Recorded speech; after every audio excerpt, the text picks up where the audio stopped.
What's up, guys? Thanks for tuning in. Today we're going to talk to you about our time in Kansas, where we stayed, why our time was cut short, and where we ended up instead. So stay tuned.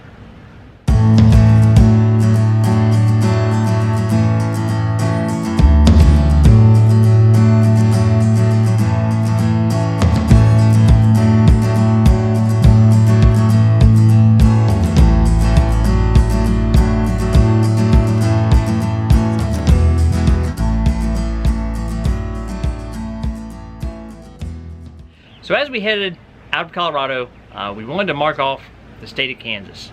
We've driven through there.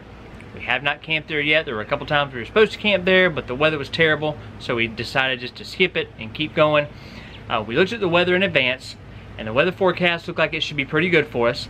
So there was a little bit of rain in the forecast, but it wasn't supposed to be bad. So we were going to spend a week at Lake Scott State Park.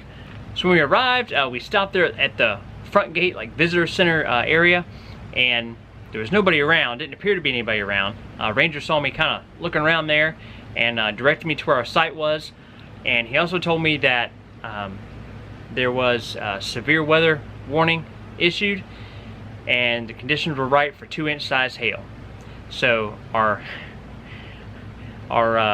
first night was a little nerve-wracking. So obviously we are not very excited to camp where there could be 2-inch hail. The windshield on our truck got cracked by a rock. That crack started to spread a little bit. I think we've got it under control for now, but I'm pretty sure 2-inch hail would probably do it in. So we were a little nervous about staying there, but you know, looking at all the weather forecasts, it looked like maybe the worst of it would stay out to the west of us. So we just kind of hunkered down there. The weather did get rough. It got really rough that night. Cleared up the next day, but there was more bad weather forecast for that night again. So we took advantage of the following day. The weather was great. They have a disc golf course located there. Looks like a great place to go fishing. We didn't fish because we were there on a weekend and there were a lot of people out fishing around the lake, so we decided to skip that and go play disc golf. Disc golf course didn't have anybody on it.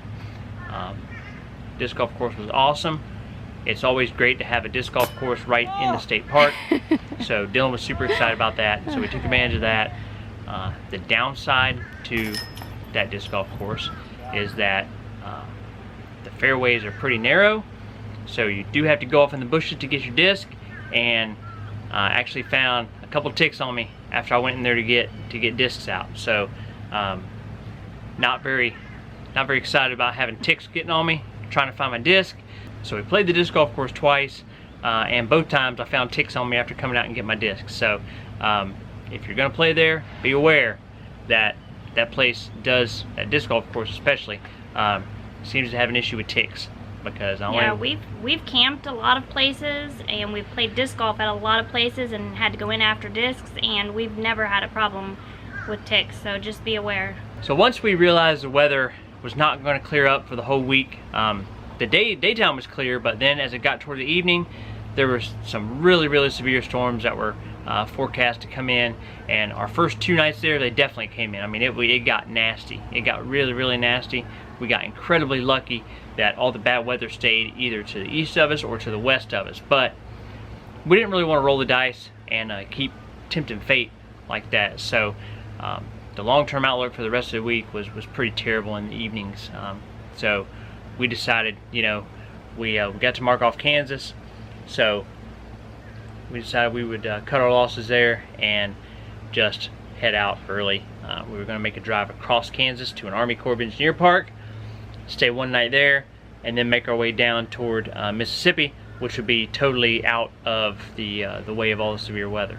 Right, it would have been more convenient if we could have stayed in Arkansas or somewhere and not have to make that far of a drive, but the weather that was in the forecast was forecast for several states, including Kansas, Missouri, Arkansas, Texas. Yeah, I mean, we looked hard to try to find a spot that would be out of that bad weather, that we wouldn't have to drive that far to get to, but there's just nowhere. Northern Texas, that whole north and eastern Texas was going to be just inundated with a tremendous amount of rain and bad weather into Arkansas, Louisiana, I mean everywhere. So the only way for us to really get out of it would be at least to get over into Mississippi. So that's what we did.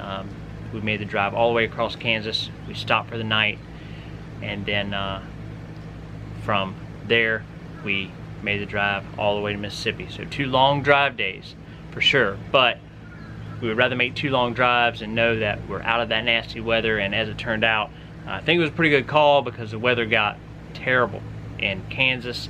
It got terrible in Texas. We have some friends of ours that live in Texas. They got just absolutely hammered hard with weather for that whole entire week. So I'm glad we got out of there and just got somewhere that we could just kind of relax a little bit and not worry about the weather. Yeah. So the place we ended up finding to stay in Mississippi was Twiltley Branch Campground. It is on Lake Okatibbee. Beautiful campground. Really, really nice campground. Army Corps of Engineers campground, so you know it's, I mean, you've seen our videos in the past. They're all usually very well kept up. This one was no different. Right on the lake, so our site had a great view of the lake from where we were at. There's a lot of trees around this campground. We got to this campground at night, which we hate to do. We do not like getting to campgrounds at night and having to set up and back into our site, especially state parks, Army Corps of Engineer parks. A lot of times there's not a lot of camp lighting in the campground, like street lights and things to light it up, so it gets really, really, really dark. And Twiltley Branch was definitely really, really, really dark. And on top of that, it was raining. So and we had trees in our site. Yeah, the trees, the way they have the trees situated in that campground, there are trees out in the corners of some of the sites. There's trees, some sites actually have trees in the site. So it was a little tricky getting in there, especially at night, especially in the rain.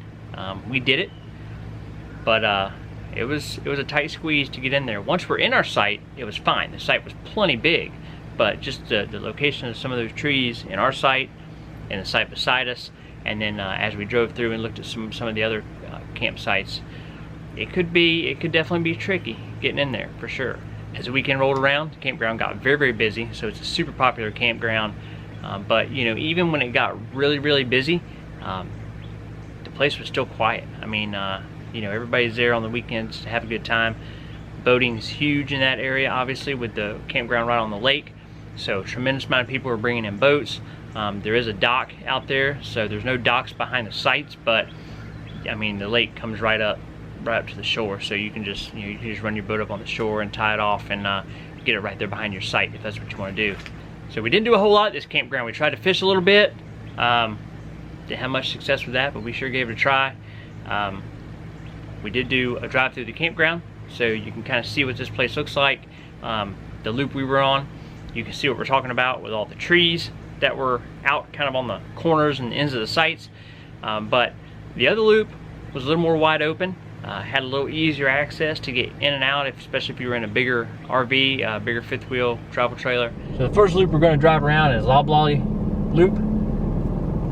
This is one we're staying in. Sites are very, very close to the water. The water's pretty high right now, but the campsites are nice and dry. A lot of trees on this loop, as you can see. A lot of the trees are out by the road and kind of toward the edge of the sites. So if you were in site 3 right over here, it'd be a tough one if you're in a bigger rig. We're in site 14 right here. We had to back in there at night when it was dark, so getting between those trees was a little tricky. Obviously this site beside us has some trees that are kind of actually into the site. That's site 16. So nothing that can't be dealt with, but there are definitely some sites that are a little trickier to get into on this loop than some of the other loops.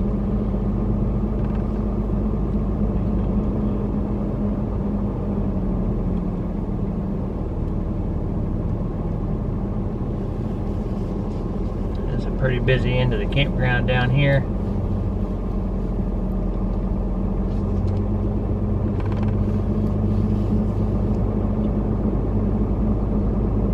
even though it's busy down here, it's been a nice quiet campground loop, and we've had a really good stay to this point.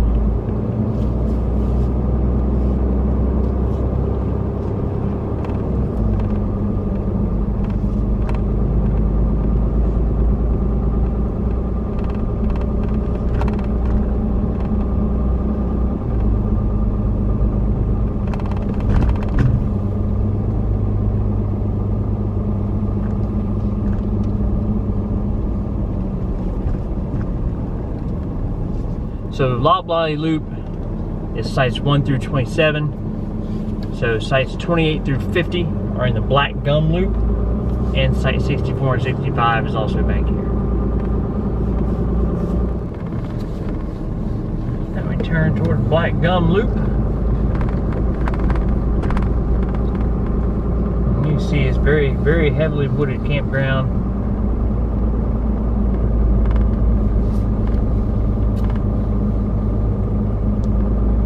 Some of the sites back here in this loop are a little more open than the loop that we're on over there.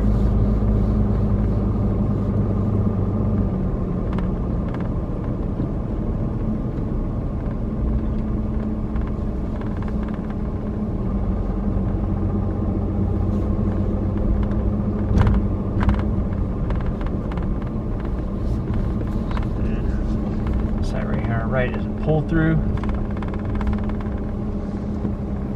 You can pull your boat right up to the shoreline.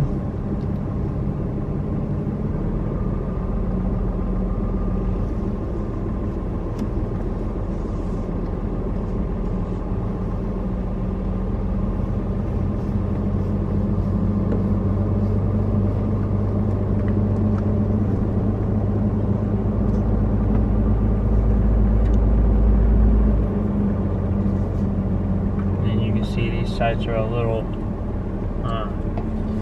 less surrounded by trees out in front, so a little bit wider, maybe a little bit easier to back into.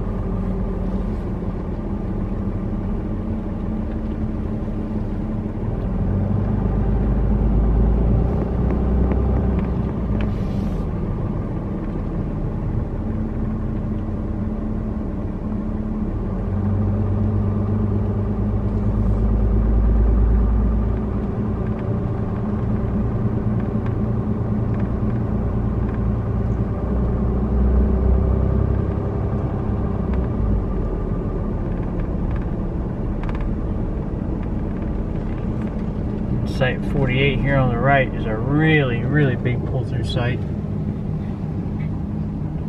and it's paved all the way through, so that's a real nice site.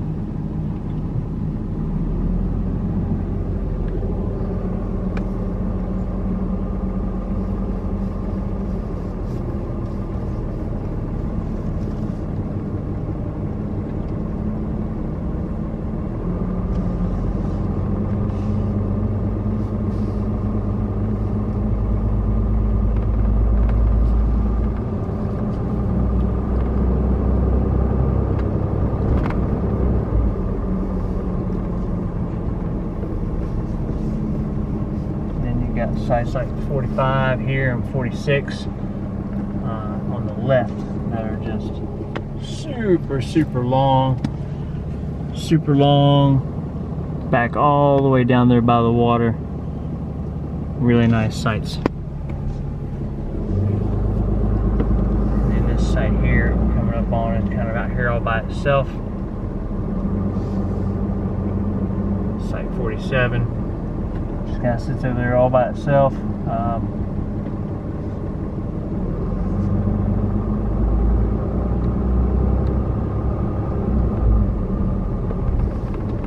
You've got access to a couple different boat ramps. There's a boat ramp inside the campground. There's a boat ramp just outside the campground. Probably the strangest thing about Twiltley Branch Campground is the dump station. That's a little different. It's the first dump station we've been to that was way up on a hill. So the dump station is like located, you drive up and you're on top of this, you drive up on top of the hill to the dump station, and you dump and you drive down the hill on the other side. So it's kind of a different setup. I mean, it's fine. I mean, we didn't have any issues, but it's definitely different. So Lake Okatibbee is a flood control lake. So if there's a flood, chance of flooding in the area, flooding downstream, we'll store the water in Lake Okatibbee. And kind of a neat reminder of that is a marker that they have on a tree as you enter the campground. They have a high water mark posted on one of the pine trees there in the front that shows where the water level was at when they flooded the lake to control downstream flooding in 1979. So really gives you an idea of how high they can make that water go when they want to in that lake. Our campsites, they get a lot of water because the power boxes were like 3 or 4 feet off the ground. We can see some watermarks on the trees where that lake has been flooded, so the water can get really, really high in there. I feel like the water was up a pretty good amount when we were there, but it did not flood into any of the sites. So pretty much it was just a week of relaxing for us there before we leave to make our way further east into Alabama as we are working our way slowly back to Florida. So that's going to do it. Twiltley Branch Campground, Collinsville, Mississippi. It was a really, really good spot to stay for us. It did what we needed it to do, and we would definitely recommend checking it out if you're in the Collinsville, Mississippi area. We appreciate you guys watching, and we'll catch you guys down the road.